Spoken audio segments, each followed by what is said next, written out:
우리는 계속해서 산산수훈 말씀을 통하여서 그리스도인과 염려의 문제에 대해서 계속 살펴보고 있습니다. 우리가 지난주에 살펴본 것처럼 예수님께서는 마태복음 6장 25절부터 하나님의 자녀들이 무엇을 먹고 마시고 입는 것에 대해서 왜 염려할 필요가 없는지에 대해서 다양한 예시와 논증을 통해서 계속 설명하는 모습을 우리가 보게 되었습니다. 왜 우리가 염려할 필요가 없습니까? 예수님께서는 하나님의 속성을 한번 생각해 봐라. 창조주로서 모든 피조물을 돌보시는 그분의 섭리를 한번 생각해 봐라.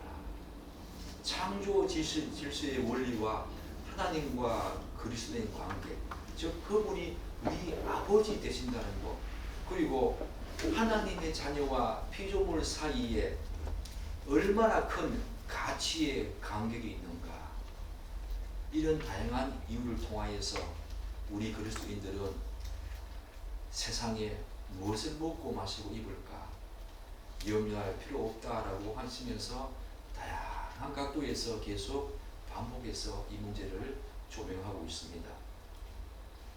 그렇기 때문에 우리는 예수님의 말씀을 진중하게 들어야 합니다. 우리의 일상에서 일어나는 수많은 염려, 즉 주로 의식주와 관련된 걱정은 인간이기 때문에 당연하다고 넘길 수 있는 단순한 그런 차원의 문제가 아닙니다. 세상 사람들에게는 그렇게 치부될 수 있는 단순한 문제라고 하더라도 우리 예수 믿는 자들은 결코 그렇게 단순한 문제로 치부할 것이 아니라 무엇과 관련시켜야 합니까? 바로 믿음과 관련시켜야 되죠. 염려의 문제는 결국 믿음의 문제입니다. 이 사실을 우리는 주목해야 합니다. 그러므로 오늘 본문 6장 31절과 31절 이 말씀도 지금까지 계속 예수님께서 반복해서 강조해 오신 그 말씀의 연장선상이거니와 동시에 결론부로 들어가는 중요한 시작점으로 우리가 읽어야 합니다. 예수님은 어떻게 말씀하십니까? 우리 31절 한 번 더 합독하겠습니다. 그러므로 염려하여 이르기를 무엇을 먹을까, 무엇을 마실까, 무엇을 입을까 하지 말라. 본문도 여전히 그러므로 라고 하는 접속사로 시작되었습니다. 지금까지 전개한 모든 논쟁들을 자연스럽게 삶으로 확대 적용하시면서 결론을 맺는 역할을 하지요. 예수님께서는 우리에게 결론적인 교훈으로 뭐라고 말씀하십니까? 방금 우리가 읽은 내용처럼 그러므로 염려하여 이르기를 무엇을 먹을까, 무엇을 마실까, 무엇을 입을까 하지 말라. 사랑하는 여러분, 이 말씀은 우리가 지난주에 살펴본 25절에서도 동일하게 나오지 않았습니까? 그러므로 내가 너희에게 이르노니 목숨을 위하여 무엇을 먹을까, 무엇을 마실까, 몸을 위하여 무엇을 입을까 염려하지 말라. 25절과 거의 동일한 내용들을 계속 반복하고 있는 모습들을 살펴보시오. 그런데 31절에서는 25절과 조금 다른 표현이 등장합니다.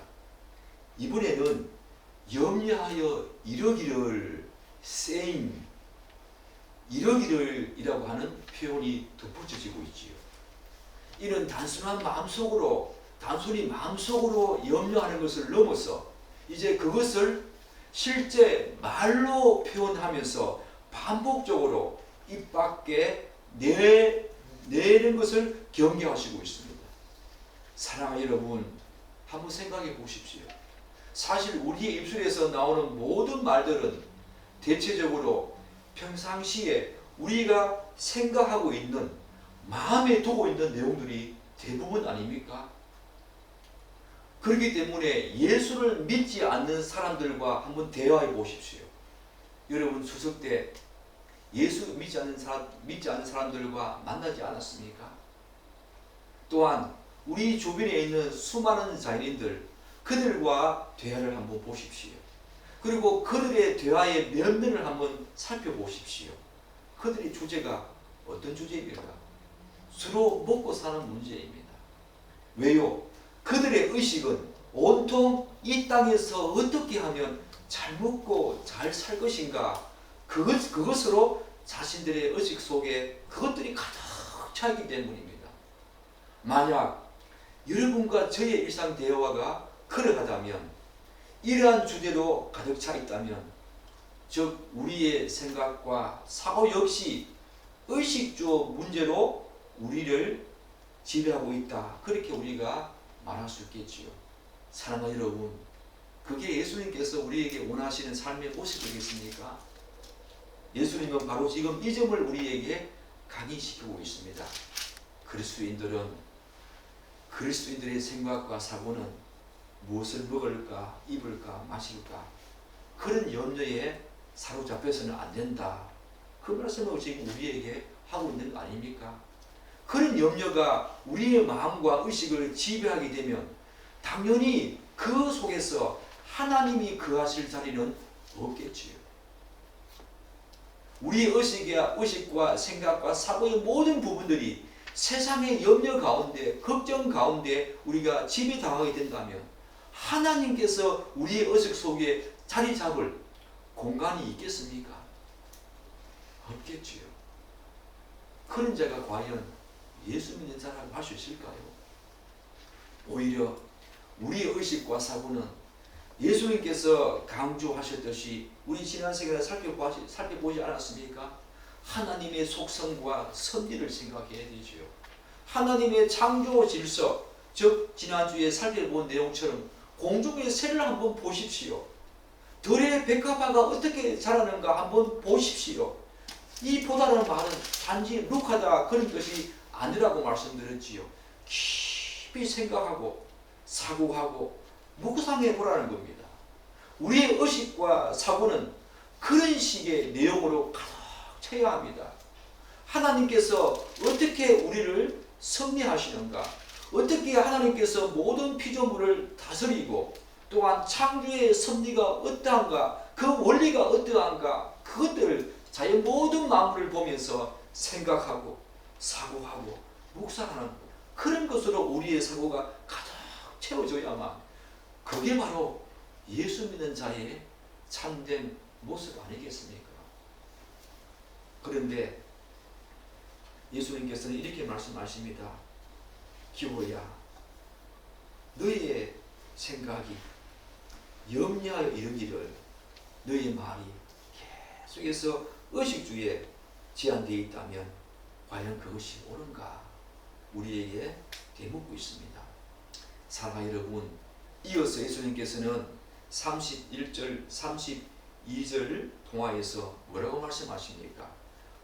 그리스도인이 무엇을 먹고 마시고 입을까 염려하지 말아야 될 중요한 이유를 두 가지 제시하고 있습니다.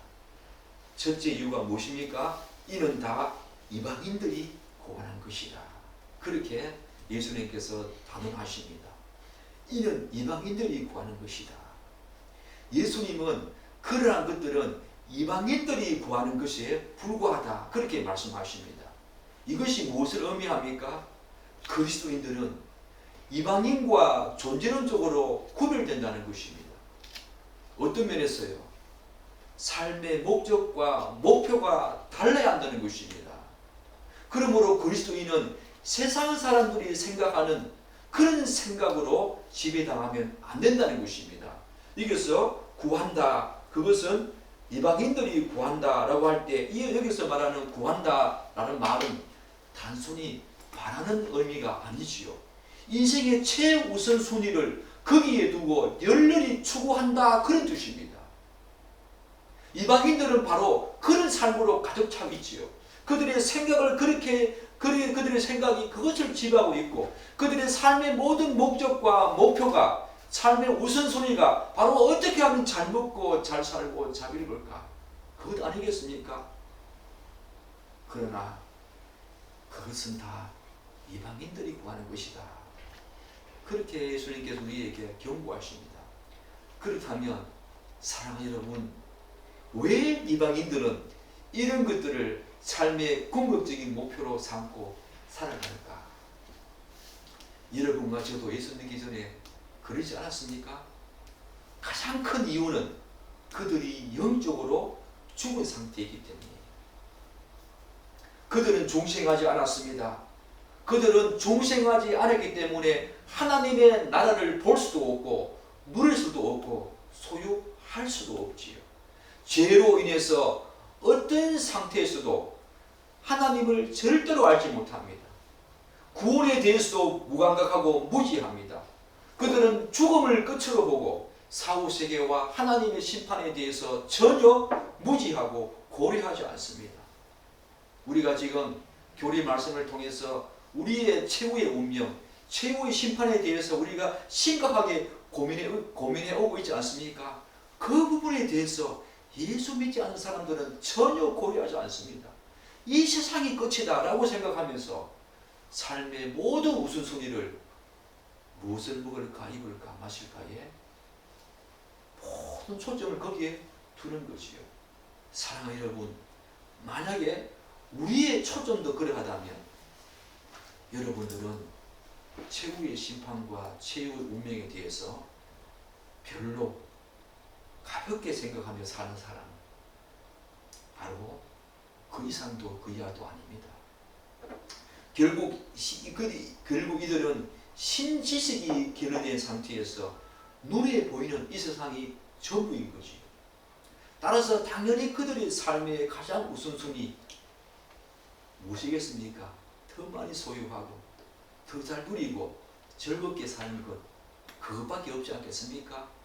그들은 평생에 걸쳐서 거기에 모든 목숨을 걸고 헌신하다가 험한 죽음을 맞이하게 되는 것입니다.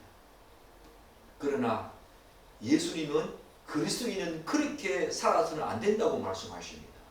하나님은 우리에게 세상과 다른 가치관, 다른 세계관, 다른 물질관, 그리고 다른 언어, 더 고차원적이고 거룩한 사고를 품고 살기를 간절히 원하십니다. 그래서 바울은 우리에게 골로새서에서 이렇게 고민하고 있지 않습니까? 그러므로 너희가 그리스도와 함께 다시 살리심을 받았으면 위의 것을 찾으라. 거기는 그리스도께서 하나님 우편에 앉아 계시느니라. 위의 것을 생각하라고 말씀하고 있습니다. 위의 것을 생각하고 땅의 것을 생각하지 말라. 이렇게 바울은 우리에게 권면하고 있습니다. 그리스도인은 하나님의 은혜로 거듭난 자 아닙니까? 그리스도와 연합한 자 아닙니까? 그분과 함께 십자가에 못 박혔으며 장차 그분과 함께 위대한 영광의 부활을 경험할 존재 아닙니까? 이미 하나님의 자녀로서 하나님 나라에 속한 존재가 바로 여러분과 저입니다. 그러므로 신약 성경은 성도들에게 끊임없이 이 땅이 아니라 위의 것을 추구하며 살라고 끊임없이 우리에게 권면합니다. 이 땅은 우리의 본향이 아니기 때문입니다. 우리의 본향은 예수님이 재림하실 때 완성될 새 천지, 새 땅, 바로 새 하늘과 새 땅 아닙니까? 이 땅에서 성도의 삶은 잠시 있다가 지나가는 나그네의 삶일 뿐입니다. 따라서 모든 성도들은 믿음의 선진들이 그러했듯이 이 소망을 품고 살아야 합니다. 무엇입니까? 바로 히브리서 11장에서 우리에게 말하고 있는 중요한 내용. 이 사람들은 다 믿음을 따라 죽었으며 약속을 받지 못하였으되 외국인과 나그네임을 증언하였으니 그들이 이같이 말하는 것은 자기들의 본향 찾는 자임을 나타냅니다. 그들이 이제는 더 나은 본향을 사모하니 곧 하늘에 있는 것이다. 이 땅이 전부라고 생각한 사람은 그들의 사고와 의식이 그것으로 말미암아 지배당할 수밖에 없고, 그들의 사고와 의식 속에 있었던 모든 것들이 내 입으로 내뱉어드는 순간 그들의 모든 말들은 바로 먹고 사는 문제에 집중할 수밖에 없지요. 그들의 대화 내용은 대부분 그것들로 가득 차 있음을 우리가 많이 보게 되지 않습니까? 우리의 존재와 삶, 현재와 미래를 바라볼 때 이 시각이 반드시 필요합니다. 우리의 본향이 어디인가? 만일 어떤 이가 하나님 나라의 소망이나 본향에 대해서 전혀 기대 없이 이 땅에서의 삶이 전부라고 안락하며 만족함을 산다고 만족함을 가지고 살아간다면 그는 심각한 문제를 가진 그리스도인입니다. 심각한 영적인 병에 걸린 그리스도인입니다. 성도는 이 땅에서 하나님의 이름과 영광을 위해서 합당한 삶을 살아야 하죠. 성화의 과정에서 이것보다 더 중요한 요소가 있겠습니까? 그렇지 않습니다. 그러므로 진정한 성도라면 이 땅에서의 삶이 늘 어딘가 어색하고 불편해야 합니다. 다시 한번 강조합니다. 진정한 성도라면 이 땅에서의 삶이 늘 어색하고 어딘가 불편해야 합니다. 세상 사람들이 지향하는 삶의 방식과 우리가 추구하는 삶의 방식은 근본적으로 다르기 때문입니다. 사랑하는 여러분, 저는 이런 경험 어릴 때 많이 했습니다. 여러분도 혹시 남의 집에 며칠 동안 머물러 본 적이 있습니까? 있겠지요. 그 집이 아무리 화려하고 대역을 갖다고 하더라도 그리고 매일매일 내어놓는 그 음식이 삼시세끼가 다 진수성찬이라고 하더라도 자기 집이 아니기에 늘 어색하고 불편하죠. 아버지 집도 마찬가지입니다. 부모님의 집도 마찬가지입니다. 그런데 결국은 소박한 자기 집으로 돌아가고 싶어지지요. 그리스도인이 이 땅을 대할 때 바로 마땅히 이런 감각을 가져야 합니다. 이 땅에서 우리의 집이 늘 불편함이 느껴지는 것이 아니라면 그 사람은 정상적인 신자 아닙니다. 이런 상황을 어떻게 비유하면 좋을까요? 곰곰이 한번 묵상해 볼 때에 이런 생각이 들었습니다.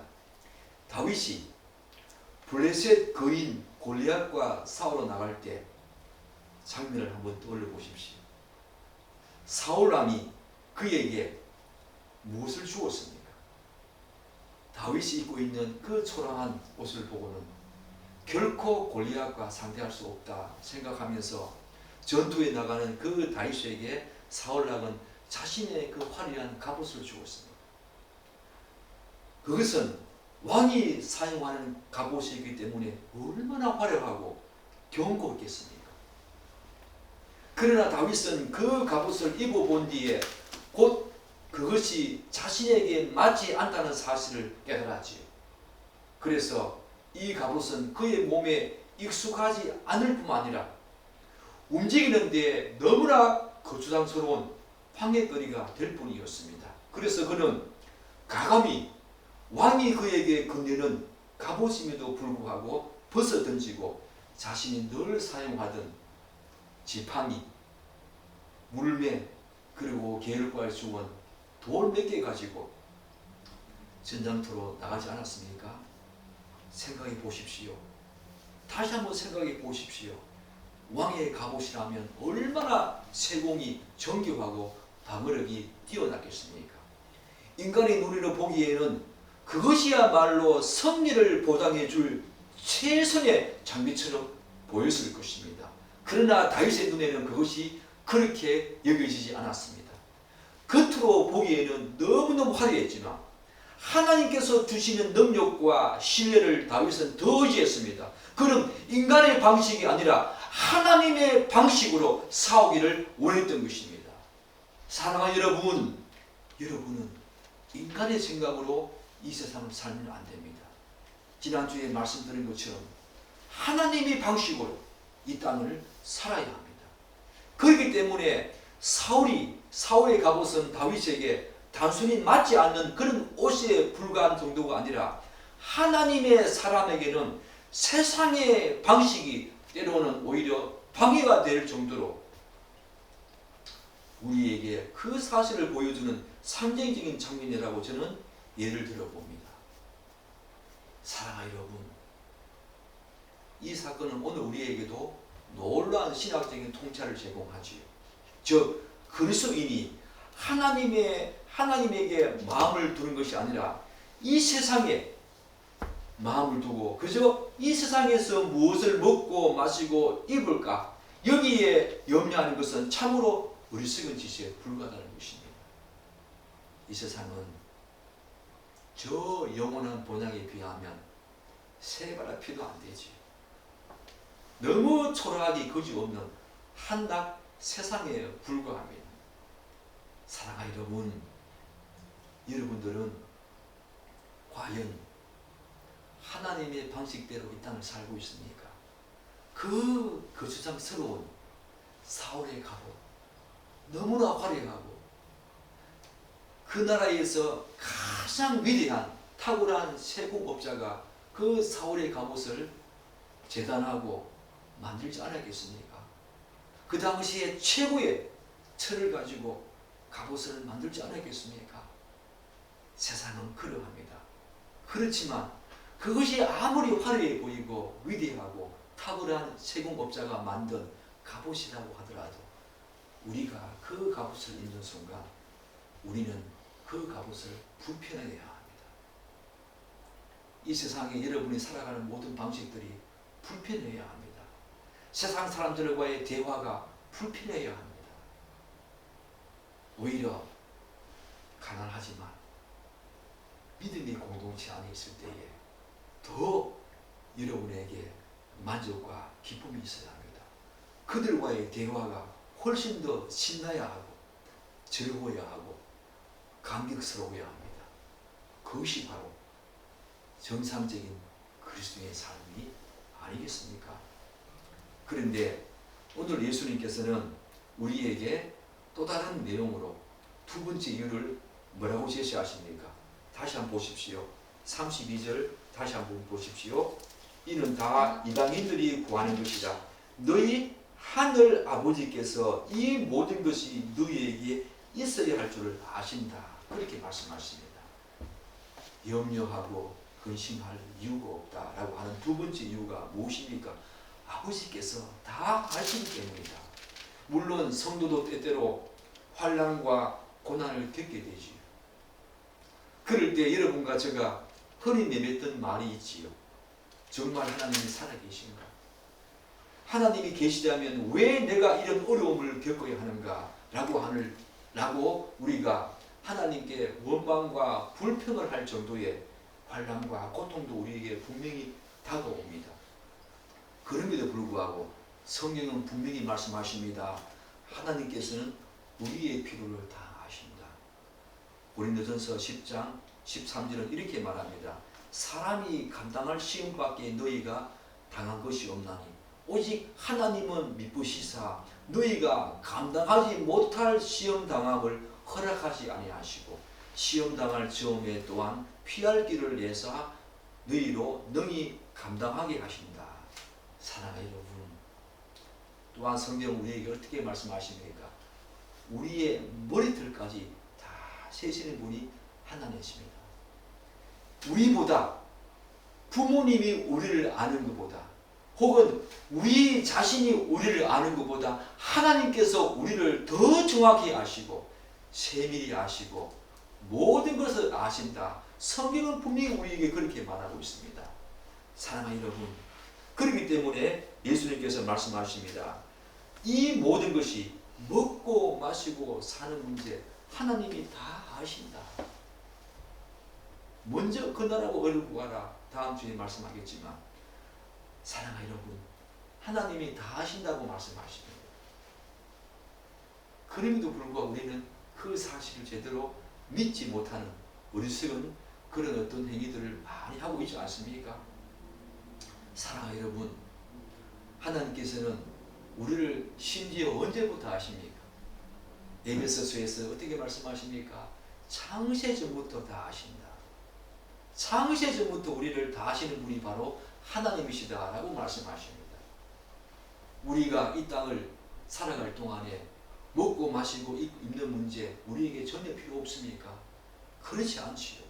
주기도문에서 우리에게 어떻게 기도하라고 가르치고 있습니까? 우리에 대한 강구의 가장 첫 번째가 오늘 일용할 양식을 우리에게 주옵시고, 먹고 마시고 입는 문제, 사실은요 이 주기도문의 내용이 6장 전체를 지휘합니다. 가만히 뜯어보면 주기도문에 있는 내용들을 다시 펼치시는 모습이 저는 6장이다 그렇게 생각합니다. 먹고 마시고 입는 문제, 주님께서는 분명히 우리에게 일용할 양식을 구하라고 말씀하십니다. 그럼에도 불구하고 우리의 초점은 어디에 있어야 합니까? 하나님 나라, 그분의 통치, 다스림, 그분의 뜻, 거기에 있어야 합니다. 구하라고 하시지만 우리에게 요구하는 것이 있습니다. 다 아신다. 비록 그것들이 우리에게 반드시 필수 불가이라는 요소이면 틀림없지만, 그럼에도 불구하고 예수님께서는 구하라고 말씀하신 후에 우리에게 다 아신다고 또한 그렇게 말씀하십니다. 그러므로 먼저 그의 나라와 의를 구하라. 바로 예수님께서 주기도문에서 세 가지 하나님을 위한 간구, 그거 먼저 해야 된다라고 말씀하십니다. 주기도문과 6장 이하에서 주기도문 이후에 일어나는 모든 사건들은, 모든 문제와 또한 예수님께서 말씀하신 내용들은 주기도문과 깊은 관련이 있습니다. 그 부분들을 다시 펼치시는 모습이 바로 6장 전체를 지휘하죠. 사랑하는 여러분, 그러므로 제가 여러분에게 이 한 가지만 말씀드리겠습니다. 우리는 먹고 마시고 있는 문제가 아니라 어떤 문제에 골몰하고, 저는 성찰이라고 하는 말, 그런 표현으로 말하고 싶지만, 우리가 정말로 염려해야 할 것이 있다면, 아니 염려보다도 차라리 성찰이라고 하는 단어가 더 어울릴지 모르겠지만 딱 한 가지가 있지요. 우리는 이 염려는 해야 합니다. 그게 뭡니까? 바로 우리가 과연 하나님의 허락하신 상급을 바라보면서 그분의 영광을 위해서 그분의 뜻대로 살아가는가, 이 부분에 대해서는 우리가 염려해도 지나치지 않지요. 예수 그리스도를 자신의 구주로 영접한 성도는 이미 구원을 얻었습니다. 영생을 소유한 자 맞습니다. 하나님께서 반드시 확정한 자 맞습니다. 이 사실은 분명하며 어떤 상황에서도 변경할 수 없는 진리의 말씀입니다. 그럼에도 불구하고 우리가 이 땅을 살아가는 동안 반드시 품어야 될 거룩한 염려가 있습니다. 저는 그것을 거룩한 염려라고 표현하고 싶습니다. 물론 여기서 말하는 염려는 불안이나 초조함을 뜻하는 것이 아니지. 여러분에게 당부합니다. 그것은 하나님의 영광을 가릴까 두려워하는 거룩한 경외심, 그리고 자신의 삶이 하나님의 뜻과 얼마나 일치하고 있는지를 끊임없이 돌아보는 신앙적 긴장감과 성찰을 의미하지요. 그런 의미에서 이런 염려는 믿음의 사람들에게 결코 부정적인 감정이 아닙니다. 오히려 하나님 앞에서 자신의 모습을 끊임없이 성찰하며 날마다 그분의 뜻에 더 가까이 나아가려는 성숙한 신앙인의 모습이 바로 그런 염려입니다. 거룩한 경외심, 거기서 발로된 그런 염려, 내가 과연 하나님의 뜻을 온전히 이루고 있는가? 그분의 영광을 위해서 내가 살고 있는가? 나는 최후의 심판대 앞에 그것을 지금 미리 바라보면서, 미리 당겨서 보면서 나의 삶이 과연 그러한 삶인가? 라고 하는 것들은 분명한 거룩한 염려입니다. 그 염려는 우리에게 반드시 있어야 합니다. 이런 종류의 염려는 아무리 많이 한다고 해도 결코 지나치지 않습니다. 이것은 세상적인 걱정이 아니라 하나님의 영광을 훼손하지 않으려는 마음의 싸움이자 신앙의 훈련이기 때문입니다. 사랑하는 여러분, 이제 무엇을 먹을까 마실까 입을까, 그것에 몰골하면서 염려하지 맙시다. 오히려 이런 거룩한 염려, 하나님께서 우리에게 하시기를 원하시는 이 거룩한 염려 속에 우리의 사고와 모든 의식을 지배당하는 그런 삶 나아갑시다. 그것이 바로 오늘 우리에게 필요한 당연한 염려입니다. 이방인들은 무엇을 먹을까 입을까 골몰하면서 이 땅을 그렇게 살아가겠지만 우리의 염려는 달라야 합니다.